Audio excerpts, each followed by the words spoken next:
দেখুন, প্রথমেই একটা কথা বলে রাখি যে আমি এই এক্সিট পোলে বিশ্বাস করি না। শুধুমাত্র পশ্চিমবঙ্গ বিধানসভার ক্ষেত্রে নয়, বহু ক্ষেত্রে এক্সিট পোলের নামে যে ছেলে মানুষই বা যে প্রহসনটা করা হয়েছে সেটাই আমার এই সংশয় তৈরি করেছে। আমি আপনাদের মনে করিয়ে যে 2024-এর লোকসভা নির্বাচনের সময় পশ্চিমবঙ্গে বিজেপিকে 28টি আসন এবং তৃণমূলকে 12টি আসন দিয়েছিল এই এক্সিট পোল। তখন আমি বিভিন্ন চ্যানেলে বসেই বলেছিলাম, যে চ্যানেলগুলি ওই এক্সিট পোলের সম্প্রচার করেছিল সেখানে বসেই বলেছিলাম যে এই এক্সিট পোলের কোনো বাস্তব ভিত্তি নেই। পশ্চিমবঙ্গে তৃণমূল বিজেপির চাইতে ভালো রেজাল্ট করবে 2024-এর নিরিখে, এটা আমি বলেছিলাম।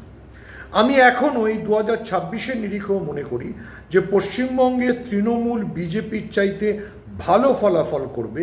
এক্সিট পোলে যেটা দেখানো হচ্ছে যে পশ্চিমবঙ্গে বিজেপি তৃণমূলকে টপকে যাবে, সেটা হবে না।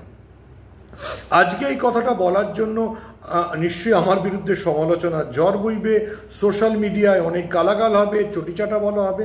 আমি তাতে ভ্রুক্ষেপ করি না। আমি যেটা সত্যি সেটা বলার চেষ্টা করি এবং সেটাতে অনড় থাকি। 2021-এ অনড় ছিলাম, যে সময় এক্সিট পোলে দেখানো হয়েছিল যে বিজেপি তৃণমূলের ঘাড়ে নিঃশ্বাস ফেলছে। সে সময় আমি বলেছিলাম, 2026-এও বলছি যে পশ্চিমবঙ্গে মোটেই বিজেপি তৃণমূলের ঘাড়ে নিঃশ্বাস ফেলছে না। এবারও 2026-এও তৃণমূল খুব খুব সহজভাবেই সরকার গঠন করবে। আমি কখনো এটা বলছি না যে তৃণমূল 200 পেরিয়ে যাবে, আমি সেটা মনে করি না বা আশা করি না। আমার ধারণা তৃণমূল 170 থেকে 190-এর মধ্যে আসন পাবে এবং সরকার করবে। চতুর্থবারের জন্য মুখ্যমন্ত্রী মমতা বন্দ্যোপাধ্যায় হচ্ছেনই। দেখুন, আমার এই বিশ্বাসের কারণ কি, আমি বিভিন্ন জেলায় নিজে ঘুরেছি, লোকজনের সঙ্গে কথা বলেছি। কলকাতা এবং সন্নিহিত জেলাগুলোতে প্রচুর লোকের সঙ্গে আমার দেখা হয়েছে, তাদের সঙ্গে আমার আলোচনা হয়েছে। আমি বিশ্বাস করি যে বিপুল সংখ্যায় মানুষের ভোট পড়েছে, সেই ভোটটা পড়েছে মূলত সারের বিরুদ্ধে একটা মানুষের গণভোট, বা বলা চলে অ্যান্টি এস্টাবলিশমেন্ট ভোট, যেখানে এস্টাবলিশমেন্ট অর্থে নির্বাচন কমিশন। লোকে নির্বাচন কমিশন এবং বিজেপির অঙ্গুলি হেলনে চলা নির্বাচন কমিশনের বিরুদ্ধে ভোট দিয়েছে। কিন্তু এক্সিট পোল সম্পূর্ণ তো উল্টো দেখাচ্ছে। তারা বলছে যে এক্সিট পোলের ফলাফল অনুযায়ী বিজেপি পশ্চিমবঙ্গে ক্ষমতায় আসতে চলেছে এবং তৃণমূল উল্টে যাচ্ছে। এই নিয়ে প্রচুর জল্পনা, প্রচুর লোক প্রচুর পোস্ট করছেন, প্রচুর কিছু হচ্ছে। এই সমস্ত কিছুই কিন্তু আমি আবারও বলছি আসলে একটা জল্পনা মাত্র। 4 মেই জানা যাবে আসল ফলাফল কি হবে, এবং সেই ফলাফল কি হবে সেইটা দেখার পরই চূড়ান্ত কিছু বলা যাবে। তার আগে এই এক্সিট পোল নিয়ে ভাবতে আমি বিন্দুমাত্র রাজি নই। আমি মনে করি ইভেন যখন বিহারে বিজেপি জিতেছে তখনও কিন্তু এক্সিট পোল হাড্ডাহাড্ডি লড়াইয়ের ইঙ্গিত দিয়েছিল। বা 2020-র যে বিহার বিধানসভা নির্বাচন বিজেপি জেতে, যেখানে শেষ মুহূর্তে নরেন্দ্র মোদী ম্যাচ টেনে বার করেন, সেখানেও কিন্তু এক্সিট পোলের হিসেব ছিল যে তেজস্বী যাদব মুখ্যমন্ত্রী হচ্ছেন। ফলে এক্সিট পোলের হিসেব অনুযায়ী আমি চলতে রাজি নই। আবার দেখুন, 2024-এর লোকসভা ভোটের পরে হরিয়ানার যে বিধানসভা ভোট বিজেপি বিপুলভাবে জেতে, সেখানেও এক্সিট পোলের ইঙ্গিত ছিল যে কংগ্রেস জিতছে। ফলে এক্সিট পোল নিয়ে আমার খুব একটা মাথা ব্যথা নেই।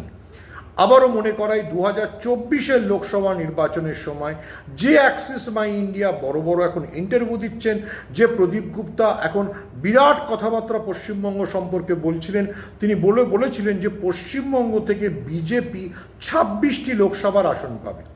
এমনকি তার পূর্বাভাস ছিল এবং ইন্ডিয়া টুডে গোষ্ঠী সেই পূর্বাভাসকে সম্প্রচারও করেছিল। সেই টুইটও আমার কাছে এখনও আছে যে পশ্চিমবঙ্গে দক্ষিণ কলকাতা, বারাসাত, যেগুলো তৃণমূলের দুর্গ বলে পরিচিত, সেই লোকসভা আসনগুলি তৃণমূল হেরে যাবে, বিজেপি জিতবে। কার্যক্ষেত্রে কি হয়েছিল সেটা আমরা দেখেছি। তারপর অ্যাক্সিস মাই ইন্ডিয়া সিইও প্রদীপ গুপ্তা টেলিভিশনে অনেক কান্নাকাটিও করেছিলেন, সেই তার চোখের জল মুছতেও আমরা টেলিভিশনে দেখেছিলাম। আমি কারো চোখের জল মোছা বা পূর্বাভাসে যাই না, কিন্তু আবারও আমি বলছি, আমি এই ধরনের এক্সিট পোলের সাইজ মানে স্যাম্পল সাইজ ইত্যাদি নিয়ে আমার একটা ধারণা আছে বলে আমি এটাতে বিশ্বাস করি না। আমি 2024-এ লোকসভা নির্বাচনের এক্সিট পোলের বেরোনোর দিন চ্যানেলে বসে বলেছিলাম এটা মিলবে না, 2021-এ বলেছিলাম মিলবে না, 2026-এও বলছি এক্সিট পোল মিলবে না। আমার তুলনায় বিশ্ব মজুমদারের নিউজ 18-এর করা এক্সিট পোল অনেক বিশ্বাসযোগ্য মনে হয়েছে, যেটাতে দেখানো হয়েছে যে তৃণমূল কমপক্ষে 164টি আসন পাবেই, আবার বিজেপি কমপক্ষে 71টি আসন পাবেই, আর 49টি আসনে হাড্ডাহাড্ডি লড়াই হবে।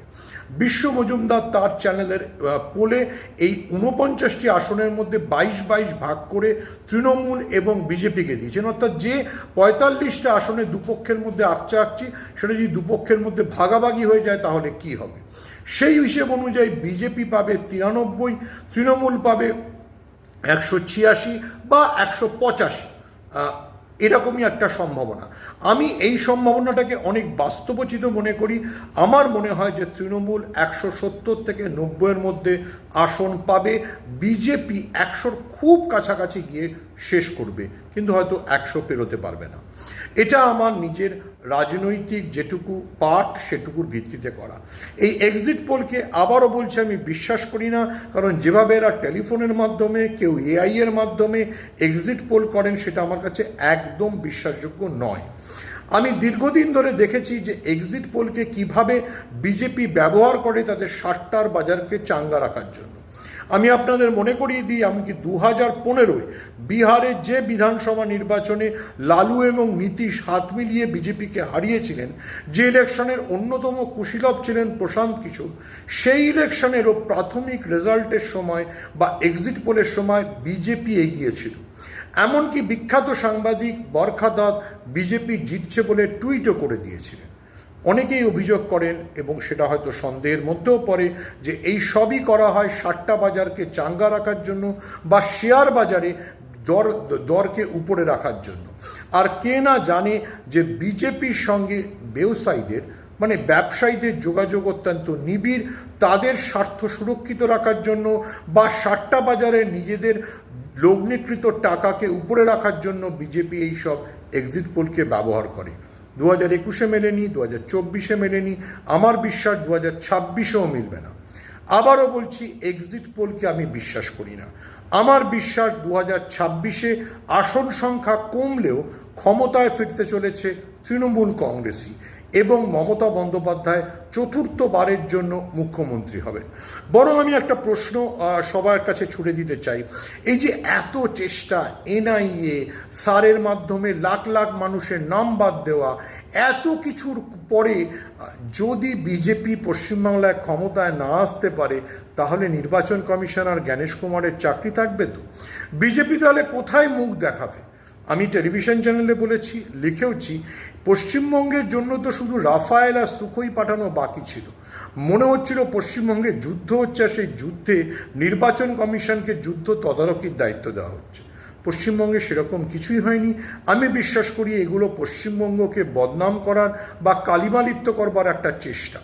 দেখুন, অনেক রাজ্যেই ভোটকে কেন্দ্র করে একটা উত্তেজনা থাকে, সেই উত্তেজনাটা খারাপ। দুঃখের বিষয়, যেসব রাজ্যে একসময় সিপিএম ক্ষমতায় ছিল, অর্থাৎ পশ্চিমবঙ্গ বা কেরল বা ত্রিপুরাতেই এগুলোর প্রবণতা বেশি। পশ্চিমবঙ্গ হয়তো পুরোপুরিভাবে এই চাপের রাজনীতি থেকে বেরিয়ে আসতে পারেনি, যেটা দিল্লি, গুজরাট, রাজস্থান, কর্ণাটকে হয়, সেটা পশ্চিমবঙ্গ এখনও করতে পারেনি। কিন্তু তাই বলে পশ্চিমবঙ্গকে যুদ্ধক্ষেত্র হিসেবে দেখানো, সাজোয়া গাড়ি পাঠানো, এনআইএ পাঠানো, দাবাং পুলিশ অফিসার পাঠানো, এগুলো সবই আমার ধারণা নির্বাচনের গরিমাকে ক্ষুণ্ণ করেছে, এবং নির্বাচন কমিশন সম্পর্কে বিস্তর অভিযোগ জমা পড়েছে। ভুলে যাবেন না, ভারতবর্ষের পশ্চিমবঙ্গের 91 লক্ষ লোকের নাম বাদ গেছে। ট্রাইব্যুনালে বিচারাধীন এখনও 35 লক্ষ মানুষ। আমি বিশ্বাস করি এদের মধ্যে বড় অংশই ভারতের নাগরিক, যাদের সঙ্গে সুবিচার করা হয়নি। তাই আবারও বলছি যে নির্বাচন কমিশনকে বরং 4ই মের সন্ধ্যের পর অনেক জবাবদিহি করতে হবে। সেই জবাবদিহি বাংলার মানুষ চাইবেন। যদি জেতেন মমতা বন্দ্যোপাধ্যায় বেশি বেশি করে চাইবেন, এবং আমি বিশ্বাস করি মমতা বন্দ্যোপাধ্যায়ই জিতবেন। ফলে 4ঠা মের জন্য অপেক্ষায় থাকা যাক।